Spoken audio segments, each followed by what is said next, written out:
দেড় মাসেরও বেশি সময় ধরে দেশে পক্ষাঘাতে চলছে শাকিব খানের বরবাদ। এরই মধ্যে সিনেমাটি সামাজিক যোগাযোগ মাধ্যমে পাশ হয়েছে। কিভাবে এটি ঘটেছে, কারা সিনেমাটি পাশ করেছে, সেটি নিয়ে কাজ করছেন বরবাদের প্রযোজক প্রতিষ্ঠান। পাশাপাশি আইনি পদক্ষেপ নিচ্ছেন প্রতিষ্ঠানটি। অন্যদিকে বরবাদ নিয়ে জানা গিয়েছে নতুন খবর। সংযুক্ত আরব আমিরাতে, দুবাই, ওমান, কাতার, বাহরাইনে মুক্তি পেয়েছে বরবাদ। গতকাল 17 মে বরবাদ মুক্তি পাচ্ছে যুক্তরাষ্ট্র আরব আমিরাত, দুবাই, ওমান, কাতার ও বাহরাইনে। সেখানে সিনেমাটি ডিস্ট্রিবিউশন করছেন বিআইএফ। খবরটি জানিয়েছেন বরবাদ সিনেমার প্রযোজক শাহরিয়ার আখতার সুমি।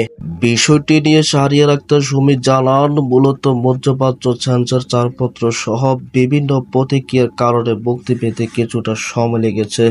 তবে মধ্যপ্রাচ্য অনেক বাংলাদেশি এবং ভারতীয় দর্শক রয়েছেন।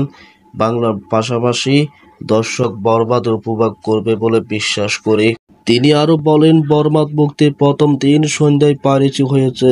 সিনেমার বিভিন্ন দৃশ্য ভিডিও ক্লিপস ঘিরে সামাজিক যোগাযোগ মাধ্যমে টিকটকেও দেখা গিয়েছে এর বিভিন্ন দৃশ্য ভিডিও ক্লিপ।